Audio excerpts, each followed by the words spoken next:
कोरबा जिले के अनुसूचित जनजाति के लिए आरक्षित रामपुर सीट पर बीजेपी और कांग्रेस के प्रत्याशी तय हो चुके हैं। बीजेपी ने मौजूदा विधायक ननकी राम कंवर को इस सीट पर 12वीं बार मौका दिया, जबकि कांग्रेस ने पिछली बार जोगी कांग्रेस से चुनाव लड़कर निकटतम प्रतिद्वंदी रहे फूल सिंह रतिया पर अपना दाव खेला।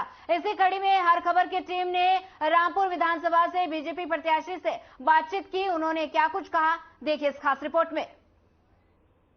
जनता को आगामी चुनाव के लिए क्या संदेश देना चाहेंगे? देखिए, मैं क्षेत्रीय जनता से नहीं निवेदन कर रहा हूँ कि आज तक 50 साल की राजनीति में जो उन्होंने मुझको समर्थन दिया, विधायक बनाया, उसके लिए मैं बहुत बहुत उनका आभारी हूँ। साथ ही साथ इस समय निवेदन कर रहा हूँ कि ये मेरा अंतिम चुनाव है। इसके बाद आप लोगों की सेवा में जब तक के इस शरीर में प्राण रहेगा तब तक के सेवा करूंगा, जैसे अभी भी कर रहा हूँ।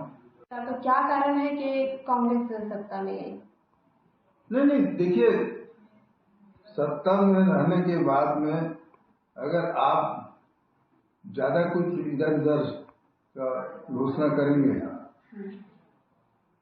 और उसके बाद घोषणा जो किए हैं उसको पूरा नहीं करेंगे तो कहीं न कहीं पब्लिक के अधिकार में आ जाता है ना कि ये गलत किए, वो गलत किए। और कौन सा गलत हुआ इसके संबंध में मैं आपको स्पष्ट बता दूं। जो क्या बोलते हैं, गलत न होते हुए भी उन्होंने जो घोषणाएं की, हालांकि घोषणा के ऊपर प्रभावित हो गए, लेकिन वो घोषणा क्या बोलते हैं उन्होंने पूरा किया नहीं किया, पूरा नहीं किया।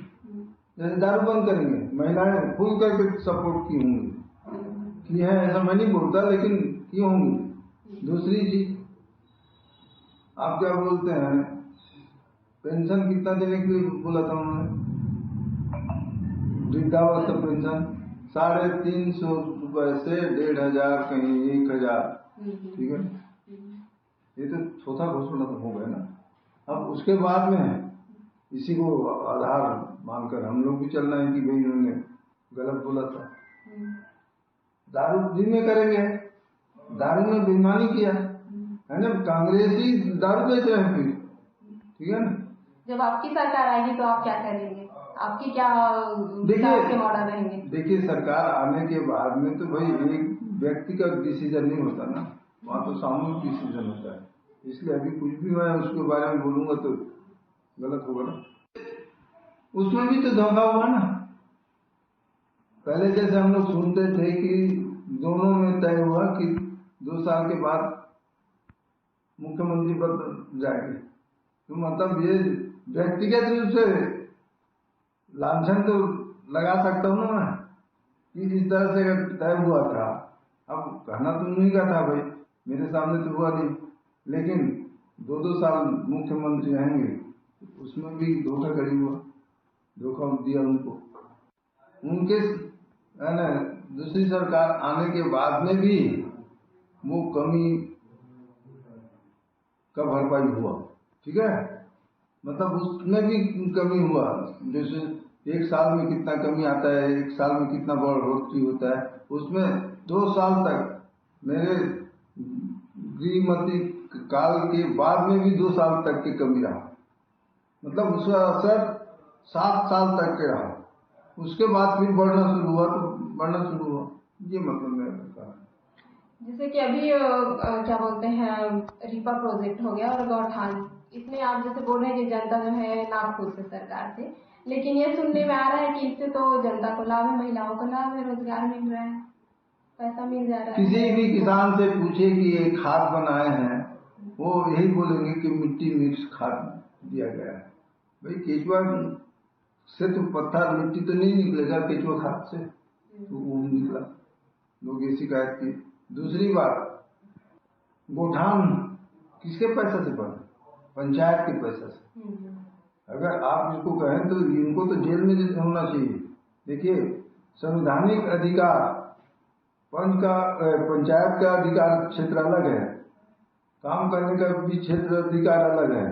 सरकार की जैसे स्टेट गवर्नमेंट, केंद्र शासन, दोनों का अधिकार क्षेत्र अलग अलग है ना, दोनों का काम अलग अलग है।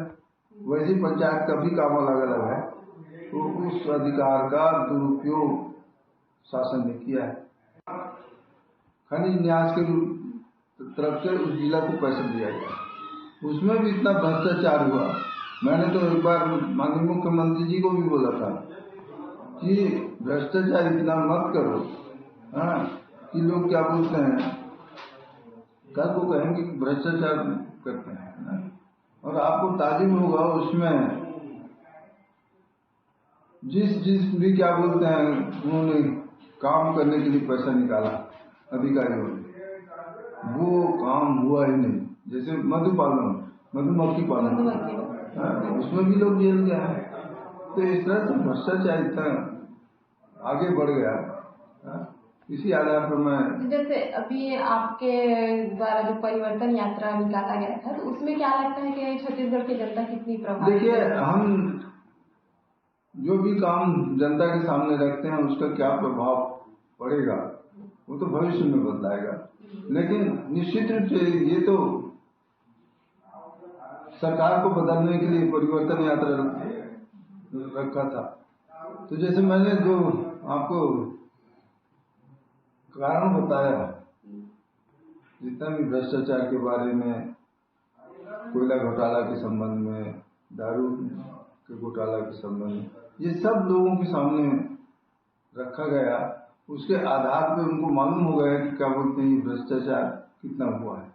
अब मान लीजिए रकबा काटा है तो किसानों का रकबा काटा ना, वो कहीं ना कहीं यात्रा में या तो थे और नहीं तो प्रचार तो हुआ।